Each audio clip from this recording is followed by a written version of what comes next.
안녕하세요. 오늘은 사무엘하 11장입니다. 한번 다윗과 밧세바 얘기인데 한번 읽어보고 얘기해볼게요. 그 해가 돌아와 왕들이 출전할 때가 되매 다윗이 요압과 그에게 있는 그의 부하들과 온 이스라엘 군대를 보내니 그들이 암몬 자손을 멸하고 라빠를 에워쌌고 다윗은 예루살렘에 그대로 있더라. 저녁 때에 다윗이 그의 침상에서 일어나 왕궁 옥상에서 거닐다가 그곳에서 보니 한 여인이 목욕을 하는데 심히 아름다워 보이는지라. 다윗이 사람을 보내 그 여인을 알아보게 하였더니 그가 아뢰되 그는 엘리암의 딸이요 햇사람 우리아의 아내 밧세바가 아니니까 하니 다윗이 전령을 보내어 그 여자를 자기에게로 데려오게 하고 그 여자가 그 부정함을 깨끗하게 하였으므로 더불어 동침함에 그 여자가 자기 집으로 돌아가니라. 그 여인이 임신함에 사람을 보내 다윗에게 말하여 이르되 내가 임신하였나이다 하니라. 다윗이 요압에게 기별하여 햇사람 우리아를 내게 보내라 하매 요압이 우리아를 다윗에게로 보내니 우리아가 다윗에게 이르매 다윗이 요압의 안부와 군사의 안부와 싸움이 어땠는지를 묻고 그가 또 우리아에게 이르되 내 집으로 내려가서 발을 씻으라 하니 우리아가 왕궁에서 나가매 왕의 음식물이 뒤따라가니라. 그러나 우리아는 집으로 내려가지 아니하고 왕궁 문에서 그의 주의 모든 부하들과 더불어 잔지라.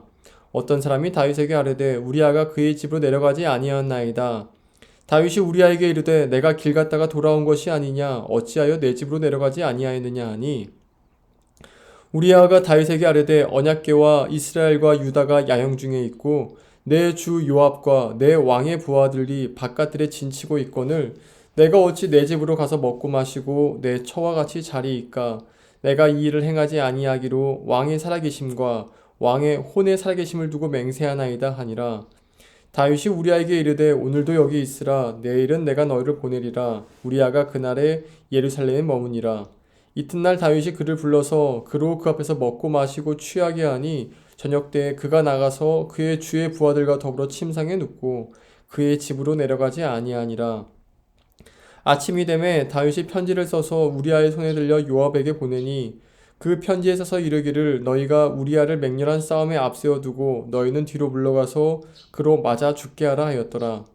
요압이 그 성을 살피어 용사들이 있는 것을 아는 그곳에 우리아를 두니 그 성 사람들이 나와서 요압과 더불어 싸울 때 다윗의 부하 중 몇 사람이 엎드러지고 햇사람 우리아도 죽으니라.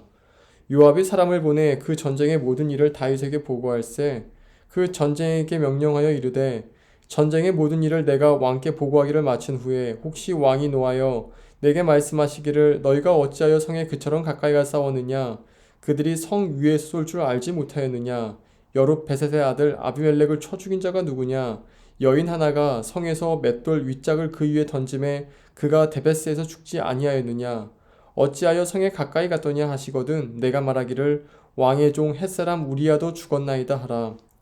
전령이 가서 다윗에게 이르러 요압이 그를 보낸 모든 일을 다윗에게 아뢰어 이르되 그 사람들이 우리보다 우세하여 우리를 향하여 들로 나오므로 우리가 그들을 쳐서 성문 어기까지 미쳤더니 활 쏘는 자들이 성 위에서 왕의 부하들을 향하여 쏘매 왕의 부하 중 몇 사람이 죽고 왕의 종 햇사람 우리아도 죽었나이다 하니 다윗이 전령에게 이르되 너는 요압에게 이같이 말하기를 이 일로 걱정하지 말라. 칼은 이 사람이나 저 사람이나 삼키느니라. 그 성을 향하여 더욱 힘써 싸워 함락시키라 하여 너는 그를 담대하게 하라 하니라. 우리아의 아내는 그 남편 우리아가 죽었음을 듣고 그의 남편을 위하여 소리내어 우니라. 그 장례를 마침에 다윗이 사람을 보내 그를 왕궁으로 데려오니 그가 그의 아내가 되어 그에게 아들을 낳으니라. 다윗이 행한 그 일을 여호와 보시기에 악하였더라. 예, 다윗이 밧세바와 동침을 하죠. 남의 남자의 아내였던 또 바세바 따라갑니다. 저 뭐 이거 뭐 바세바나 다윗이나 똑같은 놈들이 있던 것 같아요. 그리고 나서 이제 바세바가 임신을 했는데 그 임신한 걸 숨기기 위해 우리아를 불러서 동침하게 했지만 되지가 않았죠. 그러자 어, 교묘하게 요압을 가스라이팅해서 우리아를 죽이게 합니다. 그 이유는 하나예요. 다윗이 자기의 욕망을 이루기 위해서 자신의 지위를 이용한 거죠. 사람은 누구나 욕망이 있습니다. 근데 그 욕망을 이루기 위해서 하나님 보시기에 옳지 않은 일을 하는 그 순간 다윗의 이제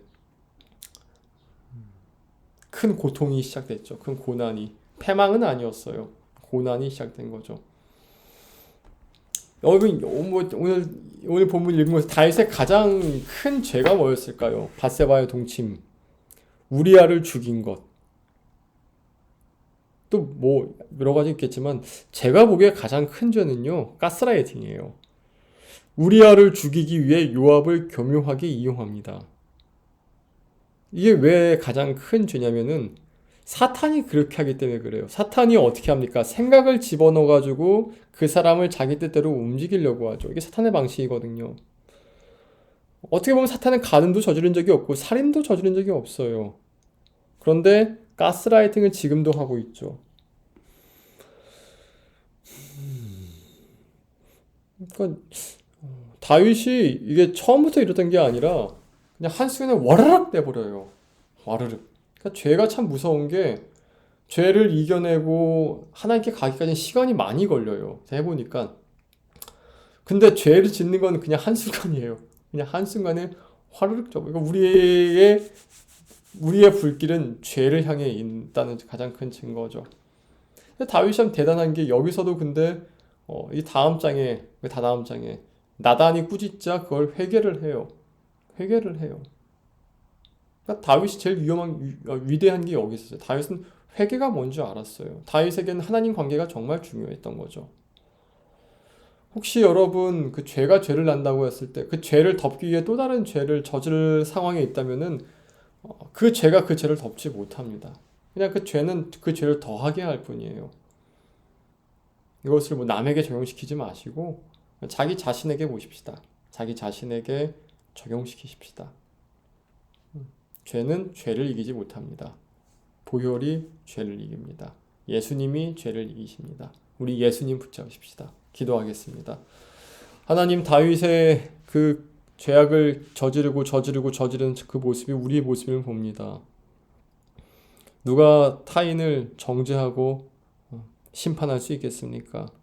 주님밖에 할 수 없습니다. 우리가 다윗의 죄를 보면서 다윗이나 혹은 타인을 생각하는 것이 아니라 자신을 생각하게 하소서. 주 앞에 나가게 하소서. 결국 주님께 나아가서 주의 보혈로 깨끗이 씻고 하나님과 다시 한번 깊은 관계를 누리게 하소서. 예수님의 이름으로 기도합니다. 아멘. 내일 보십시다.